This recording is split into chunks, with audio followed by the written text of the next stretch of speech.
Então, eu sempre gosto de começar as minhas aulas, em geral, explicando rapidamente porque é importante a gente estudar esse assunto. Então, assim, no Brasil, a gente vê que cerca de 2 milhões de pessoas, elas têm epilepsia ativa. Foco no ativo, por quê? Isso significa que são pessoas que tiveram um quadro de convulsão, recente ou então que estão em tratamento, enfim. Mas isso, quando a gente pega, incluindo aqueles casos isolados de convulsões, ou então pessoas que tiveram, né, ali uma epilepsia na infância, depois, tiveram alguma cura, esse número cresce muito mais. Não tem um dado exato no Brasil sobre isso, mas, estima-se que cerca de 8 a 10% da população mundial vai ter um episódio convulsivo ao longo da vida, seja ele associado à epilepsia ou não. Então, de fato, é uma doença muito relevante, inclusive a própria OMS considera ela como, né, uma situação de saúde pública mesmo. Então a gente tem que dominá-la muito bem, porque certamente a gente vai pegar um paciente com, uma urgência e emergência relacionado a um quadro convulsivo. Então as convulsões, né, elas afetam o desempenho escolar, social, enfim, essas coisas mais óbvias, e é um quadro que inclusive pode levar à morte. A maioria dos quadros convulsivos, eles são autolimitados, então a pessoa tem ali uma convulsão, sozinha mesmo, né, sem a gente ter que fazer nada, essa pessoa vai melhorar. Mas nós temos muitos quadros, né, que infelizmente não melhoram por conta própria, vão se agravando e a pessoa pode inclusive vir a óbito ou então ter complicações, sequelas, ter um AVC decorrente de uma convulsão, enfim. Então é um quadro que, apesar da maioria deles serem autolimitados, a gente tem que tomar cuidado, tem que tratar, tem que saber como é que vai manejar. E elas podem causar, complicações externas, como traumas, né, a pessoa tem uma convulsão. Direto a gente vê, assim, alguma notícia, algum acidente de carro e vai investigar e o motorista convulsionou no volante, bateu o carro, morreu, matou 2 pessoas. Então isso tudo gera custo significativo, gera custo de vida, perda de qualidade de vida. E aí a gente tem que compreender muito bem todos os aspectos dessa doença, incluindo a fisiopatologia. Mas antes a gente tem que desmitificar aqui alguns conceitos iniciais. Por quê? Como eu falei pra vocês, é uma condição um pouco complexa, né. Geralmente as coisas que envolvem neuro são complexas, tem muito conceito, tem muitas, categorias. Então, assim, a gente tem que deixar as coisas bem claras pra gente conseguir entender tudo que vai ser dito aqui na aula de hoje.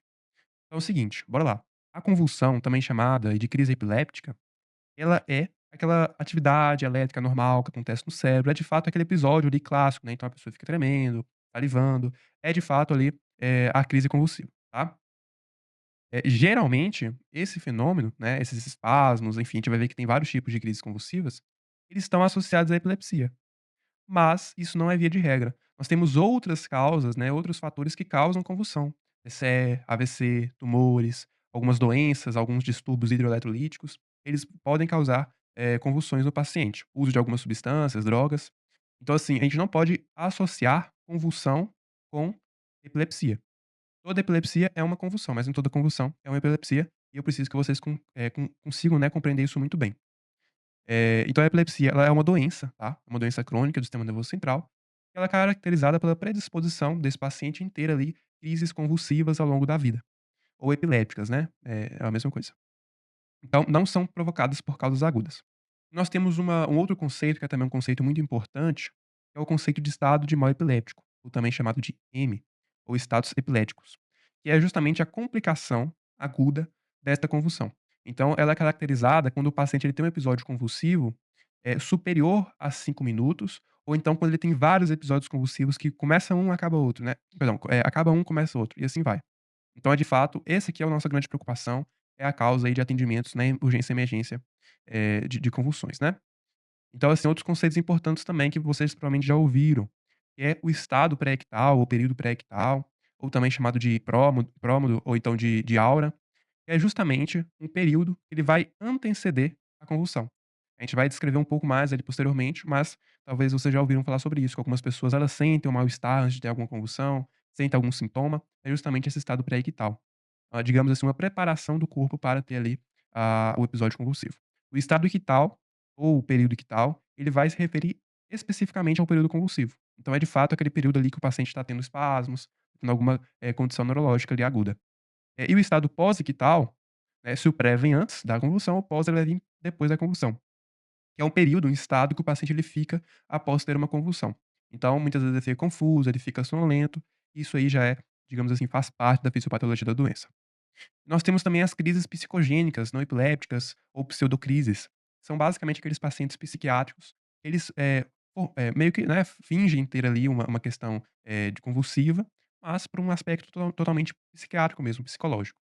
Então o paciente chega lá debatendo, salivando, assim, né, irresponsivo, mas você vai investigando, vai fazendo as diferenciações e, no final das contas, não passa ali de um surto psicótico. Então, dito agora, né, esses conceitos iniciais, vamos adentrar aqui na fisiopatologia. Essa aula que ela foi originalmente criada para o meu curso de farmacologia. Então, assim, eu foco muito na fisiopatologia no curso, justamente porque tem relação ali com os medicamentos e tal. Então essa parte aqui é um pouco extensa, mas eu vou passar rápido nela, porque eu imaginei que seja quase um senso comum entre nós aqui. Mas em resumo, a convulsão, ela vai ser uma descarga elétrica, hipersincronizada e excessiva nos neurônios. Então a gente sabe que a comunicação no cérebro, ela é totalmente ali, relacionada a estímulos elétricos, né. Os neurônios, eles fazem uma grande conexão de fios ali mesmo no nosso encéfalo. E aí com isso nosso corpo vai tendo ali, fisiologicamente, né, os neurônios em potencial de repouso, e aí quando chega um estímulo, esse estímulo é passado, gera ali o potencial de ação. Então esse é o mecanismo fisiológico. Só que acontece que na convulsão nós temos uma descarga elétrica abrupta, né, excessiva, ou seja, vou colocar essas imagens aqui embaixo não à toa, é como se o nosso cérebro tivesse um curto-circuito. É de fato, assim, um curto-circuito mesmo, nós temos descargas elétricas, sem controle, e por isso que a pessoa ela fica descontrolada, né, tem espasmos, e perde a consciência, porque dá um curto-circuito mesmo nas conexões ali no cérebro. Então, durante as crises, né, os neurônios eles ficam hiperexcitáveis, eles disparam em sincronia, e isso gera ali aquele estímulo elétrico repetitivo. Essa imagem aqui da direita é um eletroencefalograma. O que é um eletroencefalograma? A gente tem um eletrocardiograma, que ele vai ver as atividades elétricas do coração. O eletroencefalograma é um exame, ele vai ver a atividade elétrica do encéfalo. Então, cada linha dessa aqui, cada grupo de linhas, é como se fosse uma derivação, né, como se fosse ali vendo uma região, do encéfalo, um lobo.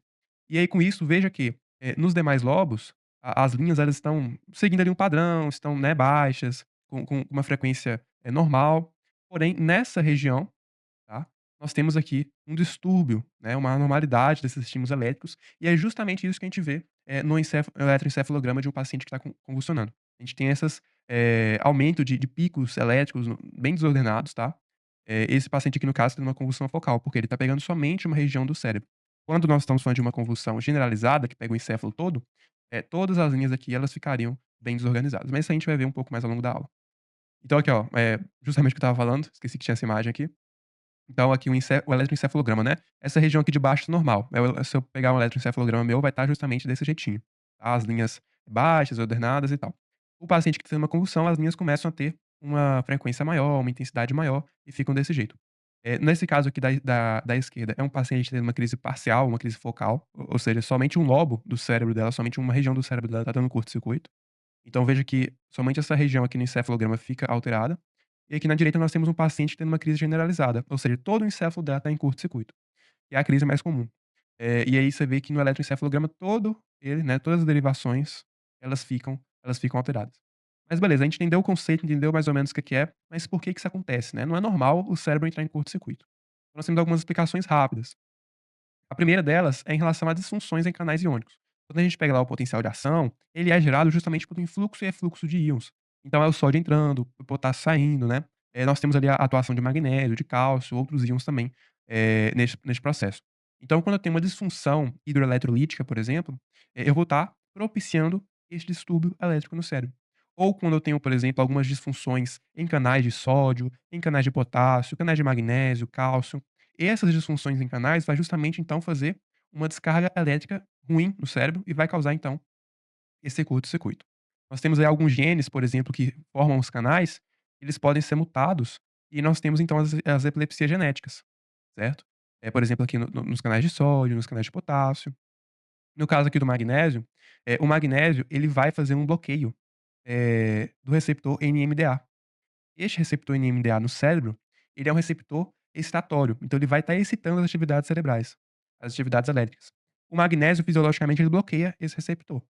Porém, quando eu tenho uma enfim, diminuição do magnésio, esse magnésio ele não vai ter quantidade suficiente para bloquear esses receptores. E se esse receptor ele tá com a função de estimular as atividades elétricas, se ele está deixando de ser bloqueado, consequentemente, nós temos uma maior atividade elétrica, os neurônios ficam mais excitáveis, e aí com isso predispõe o paciente a ter esse curto-circuito que nós chamamos de convulsão. Além disso também, o magnésio, ele vai estar relacionado ali ao PTH, né, o paratormônio, ele vai estar relacionado, portanto, à manutenção dos níveis fisiológicos de cálcio. Quando eu tenho uma diminuição de magnésio, eu tenho consequentemente uma diminuição de cálcio, né, eu tenho uma hipocalcemia. E a gente vai ver que o cálcio, por sua vez, ele vai estar relacionado na liberação de neurotransmissores, ou seja, é o cálcio que faz ali a liberação da serotonina, do glutamato, do GABA nas neurotransmissões. E também nós temos que o cálcio, ele ajuda a estabilizar a membrana da célula, do neurônio. Então ele ajuda, por exemplo, a prevenir arritmias, ele ajuda a ter a manter o cérebro em um ritmo elétrico ordenado. Quando eu tenho, portanto, uma diminuição de cálcio, uma hipocalcemia, seja por uma atuação do magnésio, seja por um paratormônio desregulado ou então qualquer outra coisa, este cálcio extracelular abaixa, e aí com isso ele perde esse fator de estabilização de membrana, os canais de sódio ficam mais sensíveis, e se os canais de sódio ficam mais sensíveis, entra mais sódio, né, entra e sai mais sódio para dentro da célula, então os neurônios eles ficam mais excitáveis. E aí com isso nós temos também uma desregulação ali, dos estímulos nervosos no cérebro e pode causar a crise convulsiva. Além disso também o cálcio, nós temos canais de cálcio do tipo T, eles estão presentes lá nos neurônios, da região tálamo corticais, né, ou seja, do tálamo e do córtex, ele vai estar, relacionado, por exemplo, às crises de ausência. Talvez vocês já devam ter ouvido falar sobre crise de ausência, né, um tipo de convulsão, é justamente originado por disfunções nesses canais, do tipo T de cálcio. Inclusive nós temos medicamentos hoje em dia que atuam justamente nesses canais tipo T de cálcio. O cloro também, ele vai estar relacionado a receptores GABA, né, o GABA ele tem uma função de, inibir a atividade cerebral, então ele tem uma função, né, de inibir a excitação dos neurônios, e aí com isso, uma vez que eu tenho a diminuição, do gradiente de cloro, eu tenho uma desinibição, perdão, eu tenho uma inibição do receptor GABA-A, e aí ao inibir o inibidor, eu vou estar então estimulando as atividades elétricas do cérebro, e aí consequentemente eu favoreço ali ter curto-circuitos. E assim, nós temos uma importância muito grande também dos neurotransmissores. Nós temos 2 principais neurotransmissores no nosso cérebro que estão relacionados justamente a essa questão de excitação e inibição. O glutamato, ele é o principal, neurotransmissor excitatório do nosso cérebro. Ou seja, o glutamato, ele chega na sinapse, quando eu tenho liberação de glutamato, eu vou estar dando continuidade a essa sinapse, eu vou estar excitando as conexões nervosas. O GABA é o contrário. O GABA, ele é um neurotransmissor inibitório. Então, por exemplo, o GABA ele vai inibir o potencial de ação, ele vai inibir alguma neurotransmissão. Isso e a organização entre esses 2 neurotransmissores faz justamente ali o que nós chamamos de equilíbrio, né. Então, assim, esses 2 neurotransmissores eles têm que estar equilibrados.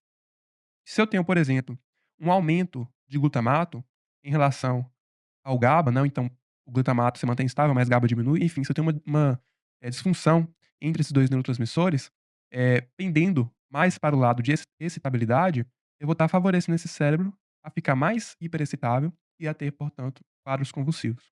Então essa é uma das principais explicações para, algumas convulsões, é justamente uma desregulação entre a quantidade desses neurotransmissores no nosso cérebro.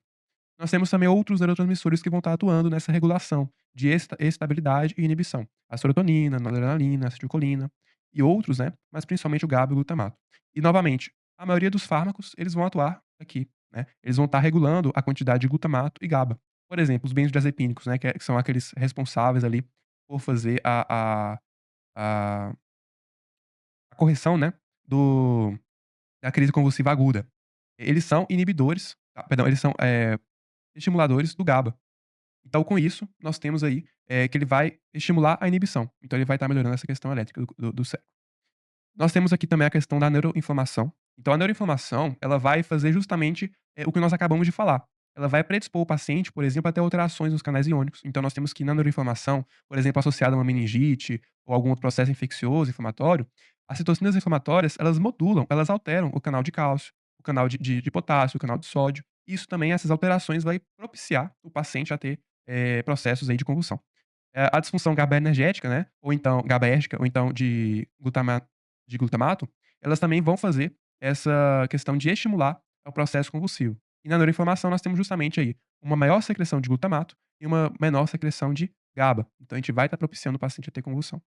Também a neuroinflamação ela propicia, né, uma alteração da membrana, né, da barreira hematoencefálica, ela aumenta a permeabilidade da barreira hematoencefálica, e isso permite que entre substâncias que são substâncias que vão estimular ainda mais os neurônios, por exemplo, a albumina, que vai fazer com que haja também esse estado de hiperestabilidade do cérebro, propiciando também ao processo de convulsão. Além disso, também nós temos que a neuroinflamação crônica, ela faz, um processo de remodelamento sináptico. Ou seja, nós temos morte de neurônios inibitórios e crescimento, né, desenvolvimento de neurônios, excitatórios, também deixando o cérebro hiperexcitável. Além disso, também nós temos um fenômeno chamado de eu coloquei aqui, é que só tá tampando, epileptogênese, né, ele é um fenômeno que ele vai ser justamente esse processo em que o cérebro, a decorrer aí de algum estímulo, como por exemplo um trauma, um tumor, uma neuroinflamação crônica, ele vai criar caminhos, circuitos cerebrais que também vão colocá-lo em um estado excitatório ali de propício à convulsão. Então é justamente o que a gente vai falar aqui agora, né, que é a epileptogênese. Então, como eu disse pra vocês, né, é um processo pelo qual o cérebro, após um evento, por exemplo, um trauma, um AVC, infecções, malformações, tumores, ele se torna cronicamente predisposto a gerar crises epiléticas. É por isso, por exemplo, que nós temos pacientes que após um trauma, a pessoa nunca tinha tido uma convulsão, mas ele tem um trauma, ele convulsiona ali após o trauma, e ele começa a ter ali um quadro de epilepsia, né, ele desenvolve uma doença crônica. Então é justamente esse processo de epileptogênese. Então, é um fenômeno dinâmico, né, progressivo, que vai fazer justamente mudanças estruturais. Quais seriam? Vai justamente fazer alterações em canais iônicos, aumentando a estabilidade neuronal, vai remodelar, né, sinapses, neurotransmissores, então vai aumentar, glutamato, diminuir GABA, crescimento de sinapses estatórias, certo? Também formação de circuitos que vão fazer com que esse potencial de ação ele fique mais reverberante, e também pode causar, né, uma alteração da barreira hematoencefálica de modo crônico, permitindo então que entre aí alguma substância, né, que vai estimular esse encéfalo e deixar então esse cérebro em uma situação de propícia a ter convulsão. Então agora nós saímos aqui dessa parte de fisiopatologia e vamos entrar aqui de fato nos aspectos mais clínicos que eu acho que é mais relevante pra gente. Então a etiologia, né, cerca de 2/3, ou seja, cerca de 60% dos episódios convulsivos, eles são, oriundos de epilepsia, né. Então são pacientes que têm uma condição crônica já. Mas nós temos diversas outras causas para, a episódios convulsivos. Então AVC, TCE, tumores, hematomas, aqui nós no Brasil temos também a questão dos ovos, né, da neurocisticercose, que é uma condição muito comum, né, a gente tem essa questão por causa do saneamento básico precário aqui. Meningite, encefalite, enfim, nós temos várias condições, inclusive condições relacionadas a fármacos, a substâncias, a álcool, na infância, né, relacionadas a crises febris. E essas condições diversas, elas vão então causar, né, elas propiciam o cérebro a ter episódios convulsivos. Como elas fazem isso? Bom, a gente teria que ficar aqui, né, uma semana inteira para ver exatamente como é que cada condição dessa vai causar uma epilepsia. Mas de maneira geral, em resumo, vai ser justamente ali alterando canais iônicos, alterando neurotransmissores. Então, em resumo, vai ser isso que a gente viu anteriormente, certo? Só vai mudar ali um pouco o mecanismo de ação, as causas. E é importante ter em mente essas etiologias, porque vai ser uma das grandes preocupações nossas, por exemplo, na abordagem do paciente no pronto-socorro. Essa tabela aqui, se vocês quiserem tirar print, ela divide as etiologias por faixa etária. Então, por exemplo, se você é um pediatra, né, você tem que dominar mais as questões neonatais, do lactente, etcétera. Se você é um médico mais que mexe com adultos, então é interessante você dominar mais as causas adultas, pra você ir tomando aí, né, enfim, condutas mais adequadas. Bom, como eu disse pra vocês, essas condições elas vão causar a convulsão de diversas formas. E assim, eu trouxe só a fisiopatologia da convulsão febril, porque é uma causa muito comum, né, muito famosa, é a principal emergência neurológica, pediátrica que existe. Então assim, pra gente matar essa curiosidade, eu trouxe aqui pra gente, né, ver como é que é. Então a convulsão febril, ela é uma crise epilética que ocorre entre os 6 a 60 meses, de vida. Ela vai estar associada então a um episódio febril, né, seja, por exemplo, relacionado à infecção, sistêmica, infecção em alguma outra parte do corpo. E é interessante que para ser uma convulsão febril, nós não temos que ter outra causa bem estabelecida. Então não pode ser uma infecção no sistema nervoso central, não pode ser um distúrbio metabólico e também não pode ser, uma epilepsia genética, né. Então assim, por que que isso acontece? Isso vai acontecer especificamente em crianças, porque a criança ela tem um cérebro imaturo. Esse cérebro imaturo da criança, ele permite com que esses neurônios, eles possuam um limiar convulsivo baixo. Então, com isso, por que que ele vai ter esse limiar convulsivo baixo? Porque na criança, as atividades, relacionadas ao glutamato, elas são mais elevadas, porque o cérebro está em desenvolvimento, nós temos uma maior, né, estabilidade neuronal. Nós temos a atividade GABAérgica, a atividade inibitória, diminuída. Então nós temos uma quantidade maior de neurônios excitatórios do que neurônios inibitórios no cérebro da criança. E isso vai fazer com que qualquer estímulo ali a mais vai causar uma convulsão nessa criança. E a febre, por sua vez, ela é um estímulo para convulsão. Mas por que que a gente não convulsiona como adulto, né? Porque justamente nosso cérebro já é maduro. Então a febre ela produz citocinas pirogênicas, essas citocinas elas aumentam então a estabilidade sináptica, e aí com isso, a temperatura alta também ela altera canais iônicos, e aí com isso junta-se, né, a maior estabilidade que a febre causa, somado ao menor limiar convulsivo que a criança tem, e a criança então ela vai ter o processo convulsivo febril. Além disso também, várias pesquisas indicam que a convulsão febril, ela tem um alto fator genético. Então, assim, se tem histórico familiar, tem que tomar cuidado. Uma coisa interessante também de citar é em relação aos medicamentos. Então, assim, tramadol, bupropiona, nós temos vários medicamentos nessa lista aqui que são medicamentos relativamente comuns e que eles podem predispor o paciente a ter um processo convulsivo. A bupropiona, por exemplo, que é um medicamento bem comum, né, utilizado, por exemplo, para o tratamento do tabagismo, aqui no Brasil, ele é um medicamento que se o paciente tem algum histórico de convulsão na vida, seja uma convulsão há 40 anos atrás, o paciente não pode usar bupropiona, porque a bupropiona ela, deixa realmente o paciente bem mais propício a ter, episódio convulsivo. Alguns aqui são dependentes de dose, outros não, mas de maneira geral é bom vocês terem noção dos principais, exemplos aqui dessa tabela, porque uma vez que chega um paciente convulsionando no pronto-socorro, ele faz uso dessas medicações, de uma dessas medicações, é um paciente que você vai ter uma etiologia ali já um pouco mais esclarecida. Aqui repeti o slide, não sei porquê, perdão. Mas enfim, agora nós vamos aqui para a apresentação clínica, para aquelas questões de classificação um pouquinho mais chata, mas que também não deixa de ser importante. Então a crise convulsiva ou crise epiléptica, ela pode ser dividida em 3 períodos.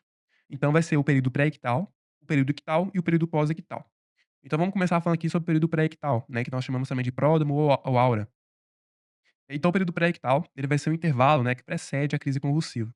Então ela vai durar de segundos ou a dias, e a gente tem que lembrar que uma boa porcentagem dos pacientes, eles não vão ter, esse período pré-ictal. Eles vão cursar direto com a convulsão. Então, assim, nesse período o paciente vai ter, digamos assim, um indício da convulsão. Então, por exemplo, ele pode ter, sensações epigástricas, pode ter, déjà vu, jamais vu, então é aquele paciente que ele sente aquela sensação de que ele já viveu aquela situação da vida dele, ou é aquele paciente que ele fica, o jamais vu no caso, né, é aquele paciente que ele tá ali numa situação, e ele se sente perdido, ele fica: "Nossa, onde é que eu tô? O que eu tô fazendo aqui? Quem sou eu?". Então ele se sente, né, confuso mentalmente. Pode ter medo súbito, pode ter alguns distúrbios visuais, zumbidos, parestesias, sensação de formigamento, pode ter sudorese, o paciente fica com, né, com piloereção, taquicardia, alteração do humor. E assim, igual eu falei pra vocês, é uma condição que não é obrigatória, nem todos os pacientes têm, mas tem pacientes que é clássico eles terem síndrome pré-ictal antes da ictal. Então, por exemplo, minha avó ela tem epilepsia. É dito e feito, toda vez que ela tem esses sintomas, ela tem convulsão logo depois. E realmente, assim, teve um dia que eu encontrei ela no meio da casa, ela estava assim: "Nossa, onde é que eu tô e tal, quem sou eu?". Ou seja, estava justamente tendo um episódio de jamais vu, e passou pouco tempo, ela teve um episódio convulsivo. Esses dias também eu estava no pronto-socorro, não sei se foi esse mês ou mês passado, também não lembro qual médico que eu estava, e aí, tipo assim, chegou uma paciente lá, falando que estava passando mal. Ela falou assim: "Não, tô passando mal e eu vou ter convulsão". Ou seja, e passou assim, né, pouco, questão de 10, 15, 20 minutos, a paciente convulsionou. Então, de fato, tem esses sintomas, tem pacientes que eles já sabem mais ou menos ali quando eles vão convulsionar, porque eles sentem realmente algum sintoma ou outro antes de convulsionar. Aí nós vamos aqui pra fase ictal. A fase ictal, ela é o período em si da convulsão. Então ela vai do primeiro sinal e sintoma clínico, certo? Ou alteração elétrica no opa, encefaloeletograma, né, eletroencefalograma, perdão. E ela vai até a cessação completa da atividade crítica. Então é o momento de fato da convulsão, seja ela focal, seja ela generalizada ou enfim. Então, a gente vai, ter algumas classificações para essa fase ictal, que é a fase convulsiva. Essa classificação ela vem, né, desse grupo, da ILAE, que ela vai classificar em alguns estágios, né, alguns grupos. Então ela pode ter um início generalizado, então aquele paciente que ele tem acometimento global, né, no cérebro, então ele tem, tremores, diversos no corpo, em todos os membros, em todos os hemisférios. É o paciente que tem, né, sintomas sistêmicos. Ele pode ser um início focal, certo? Ou seja, é o paciente que ele tem, por exemplo, somente perda de audição, ou então ele tem, igual nessa imagem aqui, somente um tremor em algum braço, alguma perna, ou ele tem somente ali, né, alguma questão, sensorial, enfim. É uma coisa focal, ela vai atingir somente uma parte do corpo, uma parte do cérebro. A crise focal, ela pode ser classificada também com e sem alteração de consciência. Geralmente o paciente não perde a consciência na crise focal, mas pode ter algumas crises que ele vai perder a consciência sim. A generalizada, assim, de via de regra, praticamente ela é somente sem alteração de consciência. Raramente você pega um paciente que tem, crise generalizada sem alteração de consciência, e por causa disso, assim, a gente nem classifica, a gente nem se dá o trabalho de classificar em com ou sem alteração de consciência no caso da generalizada. Nós temos também a famosa, né, início desconhecido, como quando você não sabe o que aconteceu, aí você fala isso aqui. Nós temos que elas podem ser classificadas também, né, com início motor e início não motor. Então bora lá. Então vamos começar aqui sobre as crises generalizadas. Então, as crises generalizadas, elas vão ser classificadas em motoras e não motoras. Lembrando que aqui a gente não entra em quesito de, com ou sem alteração de consciência, porque praticamente toda generalizada vai ter alteração de consciência. Então a motora, né, a gente vai ter que é a mais comum, que são as crises tônico-clônicas. Essas crises tônico-clônicas é justamente aquela, né, clássica, o paciente fica tremendo todo, tendo, né, cialorreia, enfim, aquela crise, assim, que a gente vê em filme, vê, né, em livro e tal. Mas nós temos também outras classificações, não vou ficar aqui entrando nelas, isso é mais papo pra, né, especialista, mas que também são importantes, né. Então, crises clônicas, convulsões tônicas, e aí vai. Então, um tanto de classe subclassificação. Aí cada uma dessas tem as suas características, e aí você vai classificando de acordo com essas características. Mas nós, como médicos generalistas, se você conseguir classificar ela, em crise motora de início generalizado, ou então crise não motora de início generalizado, ou então em crise não motora focal, crise motora focal, com e sem perda de consciência, isso aí já é um baita diagnóstico. Bom, então nós temos aqui que nas crises não motoras de início generalizado, a mais famosa é a crise de ausência, muito comum na pediatria. A gente vai falar um pouco mais sobre ela daqui a pouquinho. Bom, então assim, como a crise tônico-clônica é a mais comum, é a clássica, eu vou entrar um pouquinho mais nela, pra gente ter de fato esse conhecimento mais sólido em nós. Então ela tem algumas fases, né. O início dela, ela tem uma instalação súbita, certo, com perda imediata de consciência. Muitas vezes o paciente ele pode cursar com grito ictal, eu nunca vi pessoalmente, mas, né, tem relatos. É justamente quando o paciente ele começa a ter a crise, nós temos uma contração, né, dos músculos intercostais, do diafragma, isso causa ali uma expulsão do ar pela glote e causa ali um grito, né. E logo em seguida o paciente cai, porque ele tem, de fato, ali uma perda de consciência imediata.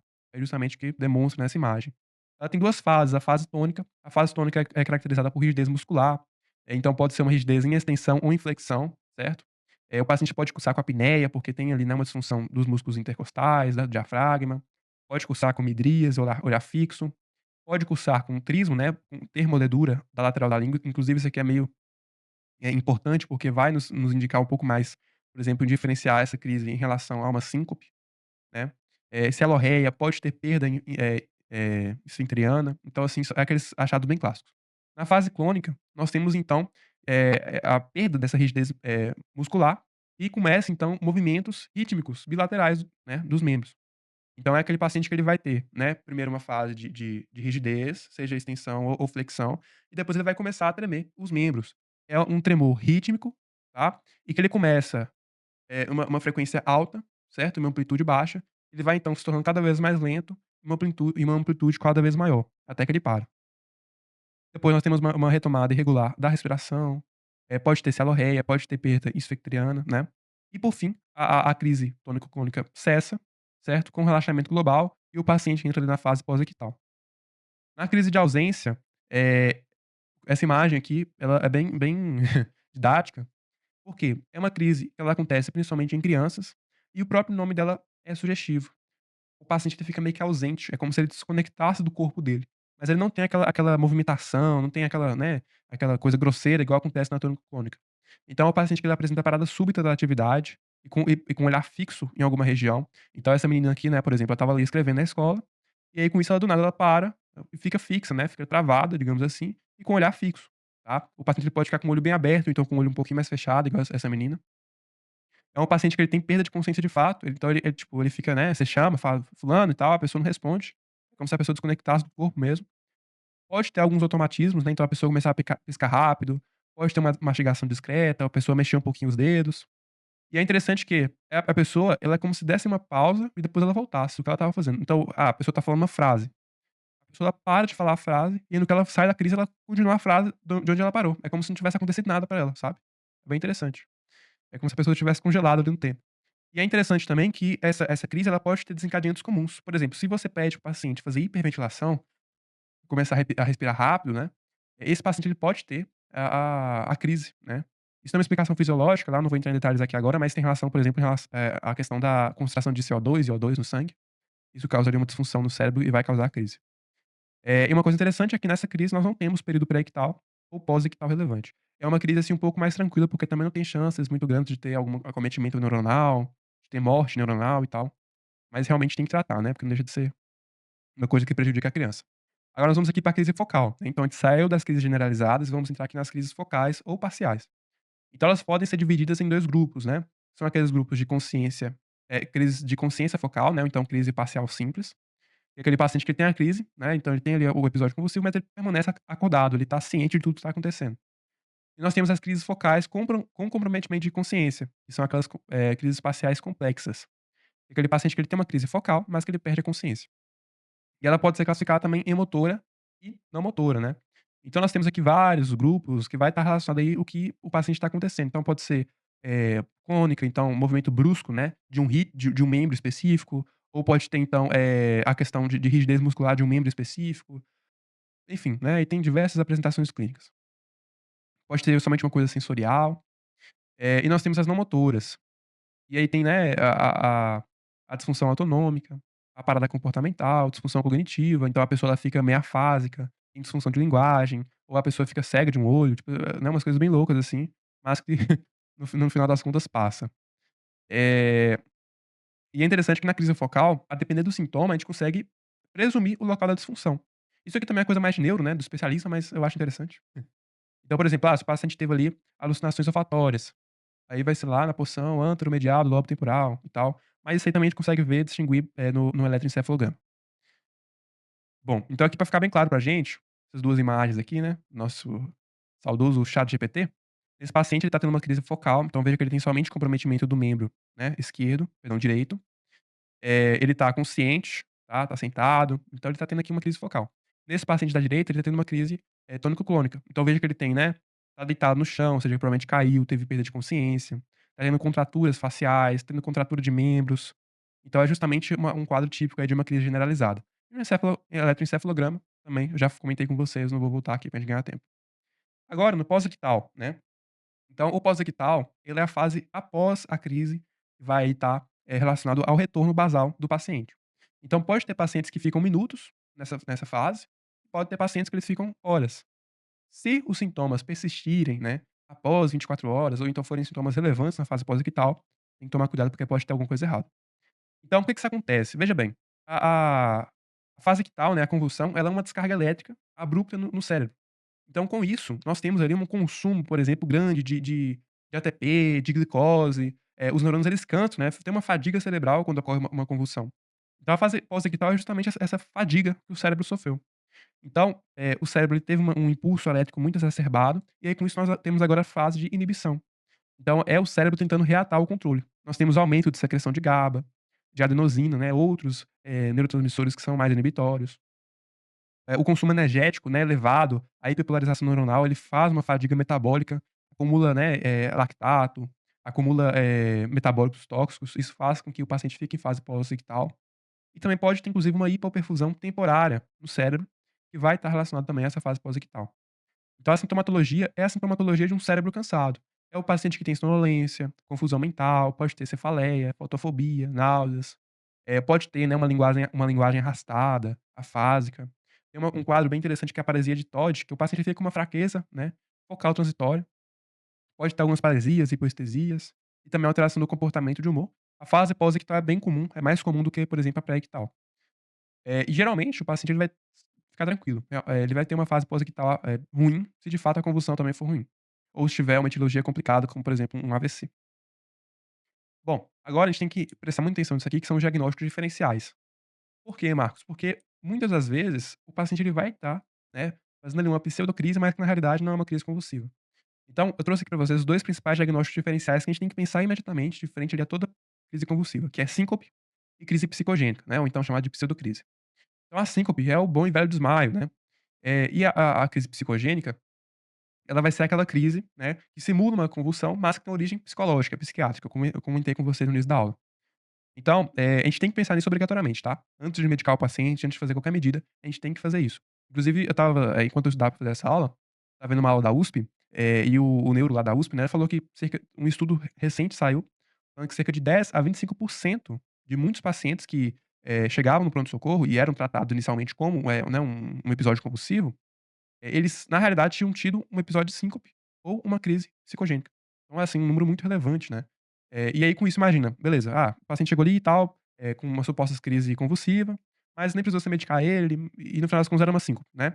Mas imagina aquele paciente que chega numa crise psicogênica, você erroneamente pensa que é uma crise convulsiva, e esse paciente você faz bem, esse paciente não melhora, você faz ali, né, o idental, esse paciente não melhora, você fala: "Olha, vou ter que entubar esse paciente". E na realidade, no final das contas, você entuba o paciente e o diagnóstico dele era uma crise psicogênica, né. Então, tem casos como esse, e é perigoso, então tem que tomar cuidado. Bom, então a síncope, né, ela tem um gatilho mais relacionado a calor, emoção, alguma coisa cardiovascular, arritmia, ortotarsídeos, então relacionado à posição, né, o paciente ficou muito tempo em pé. O pródromo, né, vai estar relacionado, por exemplo, à tontura, aquele paciente que ele sente, né, aquela pré-síncope, tem náusea, tem sudorese antes, tem aquela palidez, certo? O início, né, é gradual, então é assim, de minutos a segundos, até que o paciente tenha a queda, o paciente vai passando mal até que ele desmaia. A duração é poucos segundos, assim, geralmente quando a gente desmaia, né, assim que a gente desmaia, assim que a gente cai no chão ali e tem a regulação do sangue no cérebro, da perfusão, geralmente a gente acorda de uma vez, né, então, duração rápida. Os movimentos, não tem movimento, o paciente só desmaia, né, a pessoa não fica tremendo quando tá tendo síncope. A mordedura de língua, ela é rara e se acontecer é uma mordedura na ponta, por quê? O paciente ele cai, às vezes com a boca aberta e no que cai ele bate o queixo e morde a ponta da língua. A incontinência é incomum, geralmente não tem perda esficteriana em síncope. O trauma, ele é comum, né, o paciente cai, bate a cabeça, bate o braço, machuca, quebra alguma coisa. A recuperação é rápida e o eletroencefalograma ele vai ter ali no mínimo, né, perdão, no máximo uma lentificação, um achatamento, justamente porque o paciente teve ali um episódio de hipoperfusão, teve ali uma síncope. Quando a gente pega a crise convulsiva, então, ela tem gatilhos, de privação de sono, substâncias, aí o paciente já tem um quadro de epilepsia crônico, luzes, suspensão de antiepiléptico, né, enfim. Tem, uma etiologia mais clara pra gente. E também uma etiologia geralmente mais patológica. O pródromo, né, é a aura, é a pré-ictal, déjà vu, jamais vu, enfim, tudo isso que a gente já viu. O início geralmente é súbito, então o paciente ele tá ali, ele começa a ter a crise convulsiva e, né, de uma vez. A duração é de 1 a 2 minutos, na maioria dos casos, pode ter crises convulsivas que duram 5, 10, 15, 30 minutos? Pode. Mas, assim, 90% dos pacientes vai ter essa crise autolimitada de poucos minutos. Os movimentos, isso aqui é importante, tá? São simétricos e rítmicos, tá? Então, geralmente é aquele movimento de vai e vem dos braços, dos 2 braços, ou então se é focal só de um braço. São movimentos mais ordenados, digamos assim. E aí tem outras achados, né, então, por exemplo, a mordedura de língua. A mordedura de língua é muito comum lateral, tá, porque tem ali aquela contração da mandíbula. O trauma também é comum, o paciente cai, perde a consciência, bate cabeça. Geralmente depois da convulsão o paciente fica pós-ictal, né, fica ali, lento, confuso. E o eletroencefalograma, ele vai estar apresentando ali, achados típicos geralmente da convulsão. Já na crise psicogênica, é o que a gente tem que tomar mais cuidado, porque realmente pode confundir, é aquele paciente que ele tem um estresse emocional prévio, tem algum conflito, aquele paciente já chega no pronto-socorro ansioso, agitado, né, com choro, com sensação de mal-estar, hiperventilação. Aquele paciente de fato psiquiátrico, ou então até mesmo psicose, né. O início geralmente é gradual, é uma coisa mais teatral, aquela coisa bem exagerada, né, eh, enfim, bem bem psiquiátrico mesmo.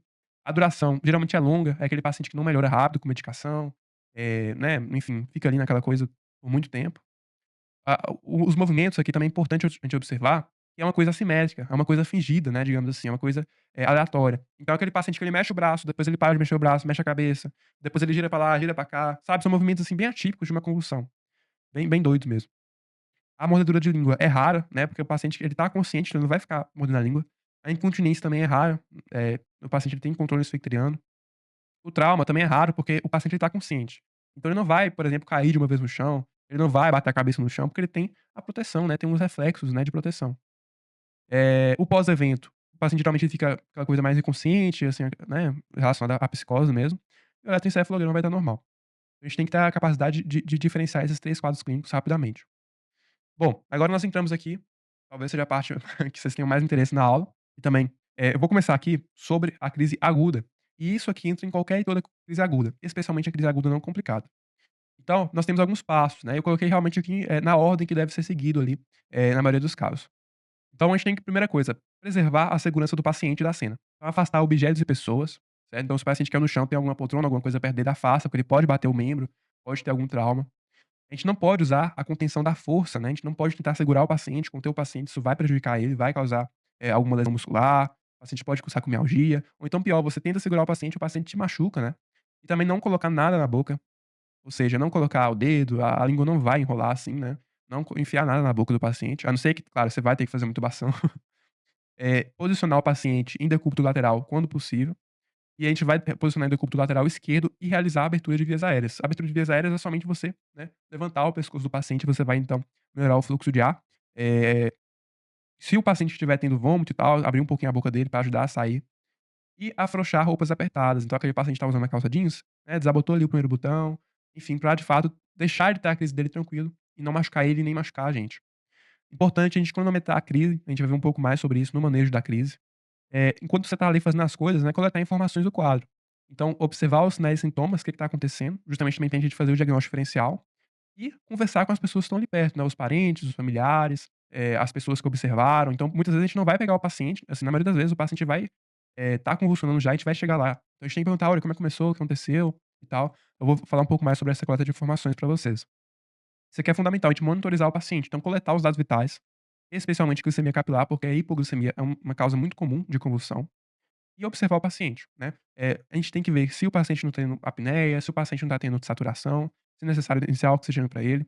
Aspirar as secreções, porque o paciente geralmente ele vomita, tem celorreia, né. Isso pode aí causar uma bronco perdão, aspiração bronca, né. Isso vai, né, ter complicação futura. Bom, e dentro do possível também, pegar acesso venoso periférico, porque a gente vai provavelmente fazer algumas medicações nesse paciente. Por exemplo, se o paciente tem hipoglicemia, a gente tem que corrigir essa hipoglicemia dele. Se o paciente tem, uma história de alcoolismo, desnutrição, a gente tem que repor tiamina. E muitas vezes, se essa crise, né, ela se torna complicada, nós vamos ter que fazer ali medicação de controle. A gente vai falar um pouco mais sobre isso daqui a pouquinho. "Ah, Marcos, mas claro que é difícil, né, você conseguir pegar um acesso venoso periférico em um paciente que tá mexendo, né, tá convulsionando". Pois é, nós temos opções IM também das medicações, mas a gente vai conversar isso sobre daqui a pouco, mas o ideal é que a gente consiga pegar um acesso venoso periférico, né, segura um braço do paciente ali um pouco, estabiliza ele, e aí você consegue pegar.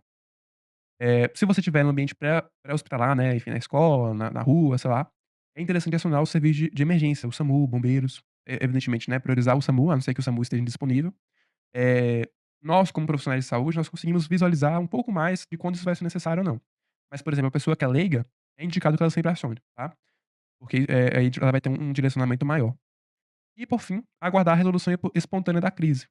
Então, basicamente, em 80, 90% das crises que chegarem pra você no pronto-socorro, então num ambiente pré-hospitalar, é isso que vocês vão ter que fazer, tá? Não precisa medicar a princípio, não precisa fazer intubação, enfim, é basicamente isso. Por quê? A maioria das crises elas vão cessar sozinhas em 1 a 2 minutos, tá? Então, podem ficar tranquilo quanto a isso. É muito simples a condução das crises não complicadas. E aí, com isso, uma vez que a crise tem a resolução espontânea, nós vamos somente acompanhar o pós-ictal desse paciente, ver se tem alguma complicação e, se tiver tudo ok, vida que segue, né. Claro, investigar ali, né, a questão etiológica, mas a gente vai falar isso sobre posteriormente. Em relação à conduta da crise não complicada, é só isso, né, é uma conduta mais, observacional, de controle ali dos danos. Então, a gente tem que prestar atenção se vai complicar.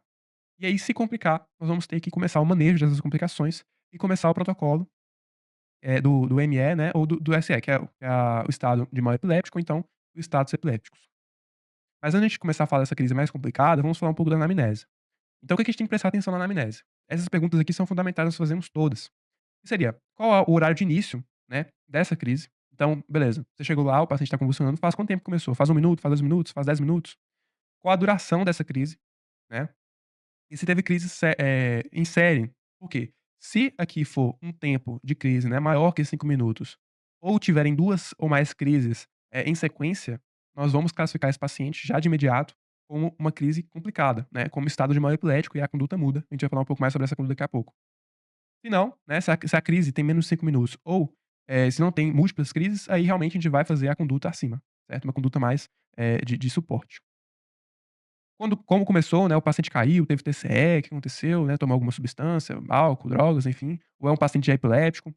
Qual que foi a crise, né, é uma crise generalizada, uma crise focal, motora, não motora, tem ou não perda de consciência? Quais são os sinais e sintomas associados? Então, beleza, Marcos, esse paciente aqui ele teve uma crise, e ele teve antes da crise, por exemplo, uma cefaleia muito intensa. Opa, a gente pode pensar talvez num AVC, né. "Ah não, Marcos, esse paciente aqui teve a crise, mas teve febre". Opa, talvez seja alguma infecção, né. Então, assim, a gente tem que avaliar esses sinais e sintomas associados. Ver se tiveram situações precipitando nas últimas 24 horas, então algum trauma, algum uso de substância. Esse paciente já tem um diagnóstico de epilepsia, isso aqui é fundamental, porque vai mudar a nossa conduta. E se essa epilepsia, essas crises, qual foi a última vez, né, qual a frequência e qual o tipo de crise habitual. Porque se teve mudança do tipo de crise desse paciente, a gente tem que também ligar um alerta. As medicações em uso, né, então porque, por exemplo, se o paciente faz uso de uma medicação que pode culminar em convulsões como a bupropiona, nós temos que tomar cuidado. As comorbidades e condições, né, então, por exemplo, uma paciente gestante, opa, a gente tem que pensar em eclâmpsia, né. Então isso é importante. E também, se alguma medida já foi tomada, né, se o benzo já foi administrado, o que que já foi feito pra esse paciente, pra gente não fazer repetido. Então beleza. Então o paciente chegou lá, convulsionou, você fez aqueles protocolos ali iniciais, e o paciente melhorou sozinho, né. Passou ali 1, 2, 3 minutos, o paciente melhorou sozinho, foi para o pós-ictal, ficou ali um pouco confuso, mas também, né, 1 hora, 2, 3 horas depois, estava de boa já, ótimo. O que que você vai fazer para esse paciente? Você vai avaliar, você vai ter necessidade de avaliar a etiologia e você vai ali descobrir por que que aconteceu, né. Então, esse paciente estava fazendo uso irregular de um medicamento, vamos encaminhar para o neuro, tem que adaptar essa medicação e tal. Enfim, basicamente é isso, tá. Isso aí é muito tranquilo de fazerem. Agora o BO pega quando entra um pouco na crise aguda complicada. A crise aguda complicada seria o quê? Seria justamente o estado de mal epilético. É aquele paciente que ele teve uma atividade convulsiva por 5 ou mais minutos, né, ou 2 ou mais crises repetidas sem recuperação entre elas. Então o paciente convulsiona, para e logo em seguida convulsiona de novo. Então, o que que a gente tem que fazer diante de uma crise aguda complicada? A gente tem que realizar as mesmas medidas iniciais do manejo da crise aguda não complicada. Então, a gente tem que certificar que tudo isso aqui foi feito, certo? E uma vez que foi feito aquilo, nós temos que controlar a crise convulsiva e também as suas complicações. Então, como é que a gente vai fazer a medicação aqui? A medicação de primeira linha vai ser o diazepam. Por quê? O diazepam, né, é um benzodiazepínico. O benzodiazepínico, ele estimula GABA. A gente sabe que GABA, ele é um inibidor, né, da atividade neuronal, então a gente consegue reverter essa hiperexcitação neuronal do cérebro. E, o diazepam, ele deve ser feito sempre via EV, tá. Não é indicado fazer diazepam IM para pacientes que estão ali convulsionando. Tem relação aí com a cinética e tal, porque bioacumula nos tecidos adiposos, enfim, a gente tem que fazer EV. Se não tem acesso venoso, né, se não conseguiu pegar, por exemplo, no ambiente pré-hospitalar, você vai fazer midazolam, certo? E a midazolam você pode fazer IM. Beleza, fizemos aqui então a primeira medicação, né, diazepam ou midazolam. A gente vai observar esse paciente, vai continuar ali fazendo todos os cuidados necessários, por 5 a 10 minutos. Se passou 5 a 10 minutos e não melhorou, né, o paciente não saiu da crise, nós vamos repetir a dose. Então vamos repetir, por exemplo, mais um diazepam, tá?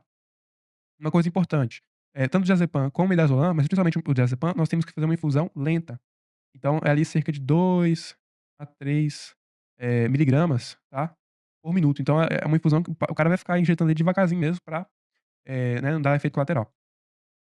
Bom, fiz a segunda dose. Passou mais 5 a 10 minutos da segunda dose do benzodiazepínico, o paciente não melhorou? Opa, realmente, esse paciente aqui tá com uma crise bem complicada, né. Nós vamos então pra segunda linha. A segunda linha nós vamos utilizar ou a fenitoína ou o fenobarbital, certo?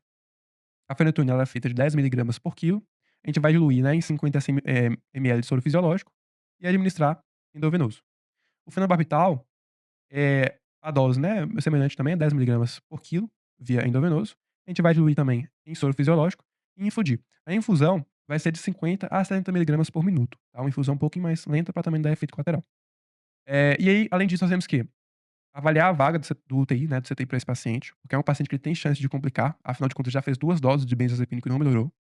Nós temos que deixar pronto, tá, o kit de intubação. É um paciente que ele tem chance de ter a necessidade de fazer intubação nele.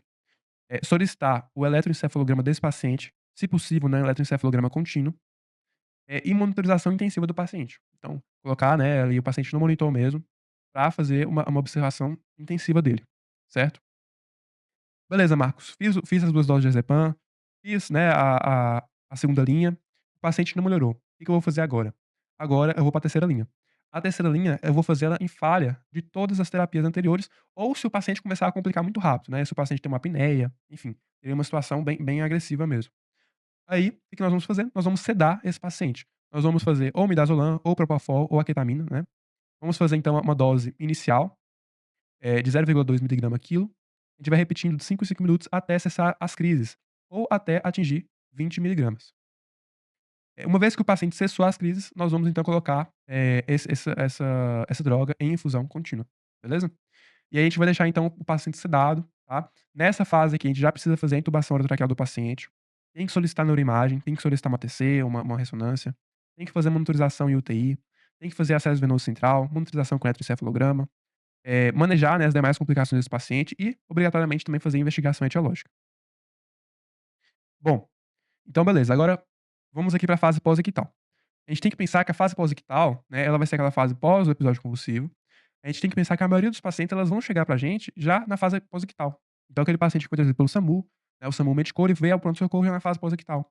Ou é aquele paciente que convulsionou, né, e teve a resolução espontânea e vai entrar em fase pós-ictal, ou é aquele paciente que convulsionou, não melhorou, você teve que fazer todas essas, né, abordagens, entubou o paciente, ele vai estar ali na fase pós-ictal, ou seja, fase pós-convulsiva.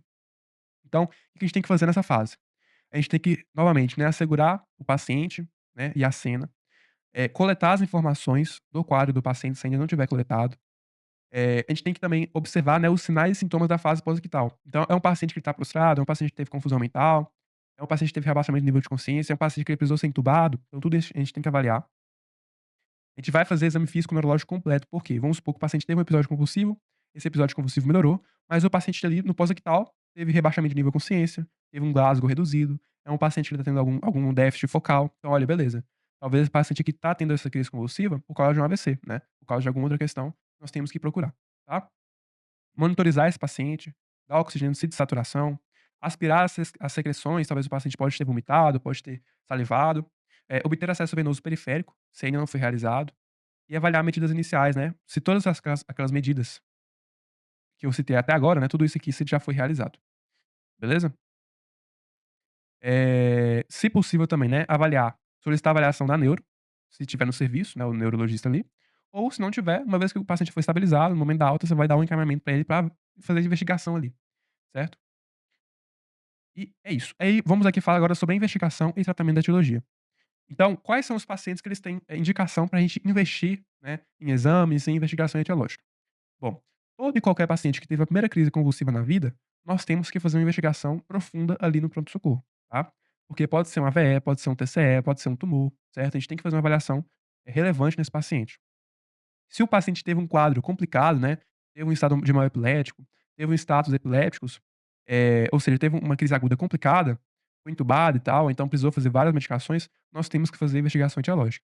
Pode ser que esse paciente ele já era um paciente epiléptico, mas que ele teve alguma complicação, surgiu um AVC, surgiu alguma infecção, que ele teve alguma complicação, né. Então, também nós temos que avaliar, né, se teve déficit neurológico focal persistente ou rebaixamento de nível de consciência no pós-ictal, se tem sinais e sintomas associados, então, por exemplo, paciente com cefaleia intensa, com febre e outros sinais e sintomas importantes. O paciente que tem histórico de TCE ou uso de anticoagulantes, antiagregantes, pacientes, né, que são gestantes ou estão no puerpério, e pacientes também que tiveram mudança relevante de padrão epilético conhecido. Então aquele paciente já tem um diagnóstico de epilepsia, mas fazia muito tempo que ele não tinha um episódio de epilepsia, e ele teve um episódio de epilepsia agora bem diferente, né, bem agudo, bem, severo. Então beleza, tem que tomar cuidado, né. Por que isso aconteceu com esse paciente? Quais são os exames que a gente pode pedir na avaliação? A gente pode pedir a tomografia computadorizada de crânio, certo? Ela é obrigatória se for a primeira crise ou se for um paciente grave. A ressonância magnética tem uma sensibilidade, né, uma especificidade melhor do que a TC, mas nós temos que lembrar que ressonância é mais caro, ressonância também é mais difícil de fazer, não tem em todos os lugares, então a tomografia geralmente vai ser ali nossa primeira linha. O eletroencefalograma é interessante a gente pedir, especialmente para pacientes que não têm a epilepsia confirmada, diagnosticada, ou pacientes que, né, que tiveram ali alguma complicação grave.